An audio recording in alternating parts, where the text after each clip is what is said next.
Stage 4 మోకాళ్ల అరుగుదలకి నొప్పి లేకుండా కీళ్ల మార్పిడి ఆపరేషన్ చేయబడును. Doctor Ramesh Gajula, endoscopic spine ortho surgeon and pain physician, పెనిషియా spine pain ortho and sleep centre, Uppal, Hyderabad.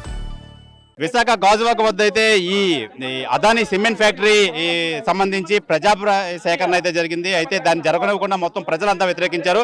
అయితే మనతో పాటు డిప్యూటీ మేయర్ దల్లి గోవింద్ రెడ్డి అయితే మటుకు ఇక్కడ కూర్చొని సభా ప్రాంగణం వద్ద కూర్చొని నిరసన అయితే వ్యక్తం చేస్తున్నారు. చెప్పండి గోవింద్ రెడ్డి గారు, ఏం చెప్తారు ఈ సిమెంట్ ఫ్యాక్టరీ కోసం? మాకు పెదగంచాడు మండలంలో అదానీ కంపెనీ వారు పెట్టాలని అంబుజా సిమెంట్ ఫ్యాక్టరీ కోసం అని చెప్పేసి ఇక్కడ ప్రజాభిప్రాయ సేకరణ పెట్టడం జరిగింది. ఈ ప్రజాభిప్రాయ సేకరణకి ఇక్కడ ఉన్నటువంటి లక్షలాది మంది ప్రజలు వ్యతిరేకిస్తూ సిమెంట్ ఫ్యాక్టరీ మాకొద్దు, మా ఆరోగ్యాలతో మీరు ఆటలు ఆడవద్దు, మీ సిమెంట్ ఫ్యాక్టరీని తీసుకెళ్ళి మీ ఇంటి దగ్గర పెట్టుకోండి, మీరు ఎక్కడ ఉండి కోట్లాది రూపాయలు సంపాదించుకొని మా ఆరోగ్యాలతో చలగాటం ఆడతారంటే మేము చూస్తూ ఊరుకోం. ఇప్పటికే గంగవరం పోర్టు పోలీసులతో చాలా ఇబ్బందులు పడుతున్నామని చెప్పేసి తెలియజేస్తూ ఊర్లో ఉన్నటువంటి మహిళలు కానీ, చిన్నలు కానీ, పెద్దలు కానీ, యూత్ కానీ, ఉన్నటువంటి నాయకులు కానీ అందరం కూడా ముక్త కంఠంతో, ఏక కంఠంతో go back Ambuja cement factory అని చెప్పేసి, మాకు సిమెంట్ ఫ్యాక్టరీ వద్దు, ప్రజల ఆరోగ్యం వద్దు అని చెప్పేసి ఒక నినాదంతో మేము అందరం కూడా వ్యతిరేకిస్తూ ఇక్కడ సిమెంట్ ఫ్యాక్టరీ ఎక్కడి నుంచి రద్దు చేసి వెళ్ళిపోయినంత కూడా మేము అలుపెరగని పోరాటం చేస్తాం. అవసరమైతే ప్రాణ త్యాగాలకైనా సరే వెనకాడబోమని చెప్పేసి తెలియజేసుకుంటూ మేము అందరం కూడా ఇక్కడ ఉన్నటువంటి ప్రజలు ఇక్కడ కానీ సిమెంట్ ఫ్యాక్టరీ పెడితే ప్రజల యొక్క ఆరోగ్యాలన్నీ కూడా పాడైపోతాయి. ఆల్రెడీ ఇచ్చినటువంటి ఎండోస్మెంట్లో, పొల్యూషన్ బోర్డు వాళ్ళు ఇచ్చినటువంటి ఎండోస్మెంట్లో 30% ప్రజలకి హెల్త్ ఇష్యూస్ వస్తాయని చెప్పేసి అనౌన్స్ చేయడం జరిగింది. వాటర్ అంతా కూడా పొల్యూషన్ అయిపోతుందని చెప్పి తెలియజేయడం జరిగింది. ఇన్ని సమస్యలు వస్తాయంటే మీరు డబ్బులు సంపాదించుకోవడానికి మేమే దొరకమా, మా దగ్గర భూమిలో దొరికా, మాకు సిమెంట్ స్టీల్ ప్లాంట్ పడతా ఉన్నటువంటి ప్రజలందరూ కూడా ఉద్యోగాలు వస్తాయని చెప్పి ఆ రోజు స్టీల్ ప్లాంట్ కోసం మేమందరం కూడా భూములు ఇస్తే దాదాపు 8,000 మందికి ఈ రోజు ఆర్కర్దారులు కూడా ఉద్యోగాలు లేకుండా అయిపోయారు. ఉన్న భూములు ఈ రోజు గంగవరం పోర్టుకి ఇచ్చారు. ఆ గంగవరం పోర్టులను కూడా ఈరోజు ఒక కంపెనీ నుంచి ఒక కంపెనీకి మార్చాలంటే మినిమం రూల్స్ ఉంటాయి. స్టీల్ ప్లాంట్కి ఇచ్చినటువంటి అదానీ గంగవరం పోర్టు భూములు ఎన్ని సంవత్సరాల తర్వాత మార్చాలి? మళ్ళీ అంబుజా ఫ్యాక్టరీ అక్కడి నుంచి అంబుజా ఫ్యాక్టరీకి ఇవ్వాలంటే వాళ్ళు నచ్చినట్టు వాళ్ళు మార్చేసుకోవడమేనా? వాళ్ళు ఏమైనా గవర్నమెంట్ వాళ్ళు ప్రైవేట్ రేట్లకి ఏమైనా కొన్నారా, లేకపోతే వాళ్ళు ఏమైనా అంత ట్యాక్స్లు కడతా ఉన్నారా? వాళ్ళు నచ్చినట్టు భూములన్నీ కూడా పాడు చేసుకొని ఇక్కడ కంపెనీని పెట్టి ప్రజల ఆరోగ్యంతో ఆటలాడుతున్నారు. కాబట్టి మేము ఇదంతా కూడా వ్యతిరేకిస్తూ మేమందరూ కూడా సిమెంట్ ఫ్యాక్టరీ వెళ్ళిపోయేంత కూడా అలుపెరగని పోరాటం చేస్తామని తెలియజేస్తా ఉన్నాం. ప్రజాభిప్రాయ సేకరణ రద్దు చేశారా? మొత్తం ప్రజలను వ్యతిరేకించారా? ప్రజాభిప్రాయ సేకరణ రద్దు చేయమని మేము ఇందాక నుంచి డిమాండ్ చేస్తున్నాం.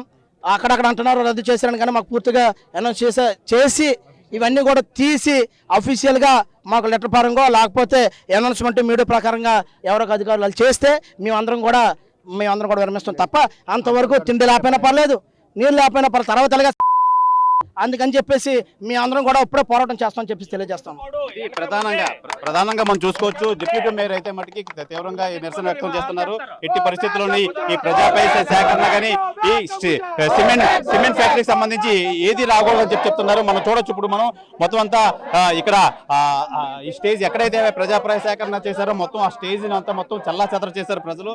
మొత్తం అంతా అసలు అధికారులు వచ్చినా అసలు ప్రజాభిప్రాయ సేకరణ అయితే జరగనివ్వకుండా మొత్తం ఈ టెంట్ అంతా తీశారు. అయితే ప్రధానంగా ఇక్కడ ప్రజలైతే మనకి తీవ్రంగా వ్యతిరేకించి ఎట్టి పరిస్థితుల్లోని ఈ ప్రజాభిప్రాయ సేకరణ అయితే నిలుపుది అని చెప్పడంతో మొత్తం అధికారులంతా వెనుదిరిగి వెళ్ళారని చెప్పాలి. నిజంగా స్వయాన డిప్యూటీ మేయరే ఇక్కడ కూర్చొని నిరసన వ్యక్తం చేస్తున్నారు.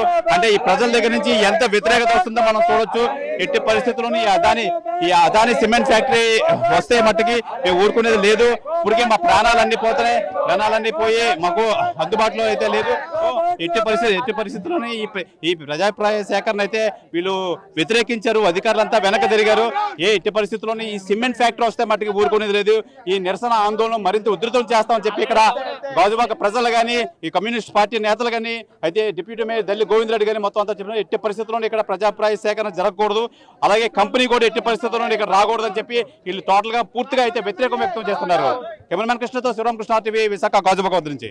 తెలుగులో న్యూస్ కి ఫాస్టెస్ట్ యాప్ ఇప్పుడు టోటల్లీ న్యూ అవతార్ లో జస్ట్ 5 seconds లో కంప్లీట్ న్యూస్, సోషల్ మీడియాలో ట్రెండ్స్ కి one stop solution, live TV app, voice search option తో ఇప్పుడే డౌన్లోడ్ చేయండి లేదా అప్డేట్ అయిపోండి.